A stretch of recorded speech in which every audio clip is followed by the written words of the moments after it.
The Gospel of Luke, chapter 21. And he looked up and saw the rich putting their gifts into the treasury. And he saw also a certain poor widow putting in 2 mites. So he said, Truly I say to you that this poor widow has put in more than all. For all these out of their abundance have put in offerings for God, but she out of her poverty put in all the livelihood that she had. Then, as some spoke of the temple, how it was adorned with beautiful stones and donations, he said, These things which you see, the days will come in which not one stone shall be left upon another that shall not be thrown down. So they asked him, saying, Teacher, but when will these things be? And what sign will there be when these things are about to take place? And he said, Take heed that you are not deceived, for many will come in my name, saying, I am he, and the time is drawn near, therefore do not go after them. But when you hear of wars and commotions, do not be terrified, for these things must come to pass first, but the end will not come immediately. Then he said to them, Nation will rise against nation, and kingdom against kingdom, and there will be great earthquakes in various places, and famines and pestilences, and there will be fearful sights and great signs from heaven. But before all these things, they will lay their hands on you and persecute you, delivering you up to the synagogues and prisons. You will be brought before kings and rulers for my name's sake, but it will turn out for you as an occasion for testimony.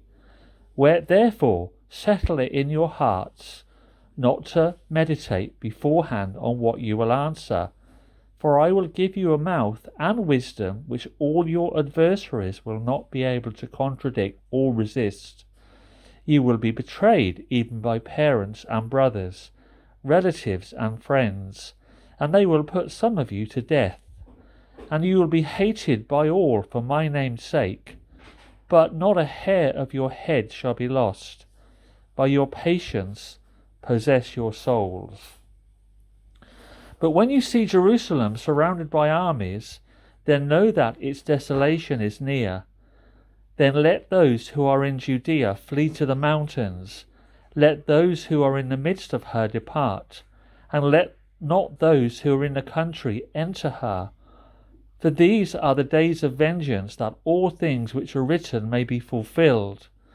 But woe to those who are pregnant, and to those who are nursing babies in those days.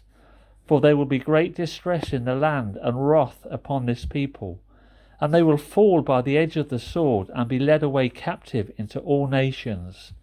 And Jerusalem will be trampled by Gentiles until the times of the Gentiles are fulfilled.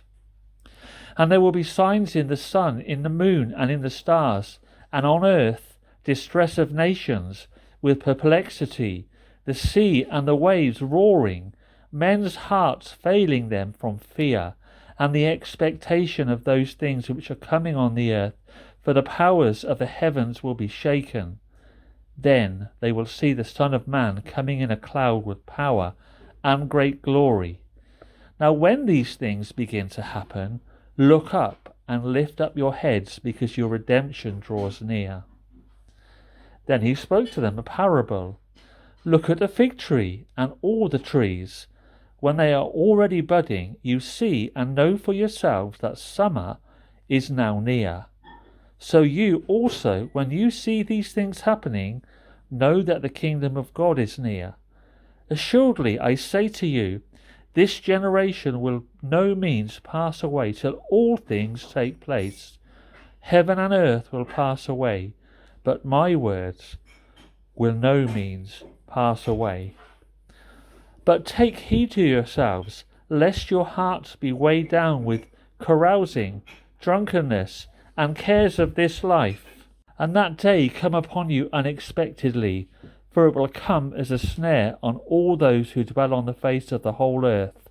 Watch therefore, and pray always that you may be counted worthy to escape all these things that will come to pass, and to stand before the Son of Man.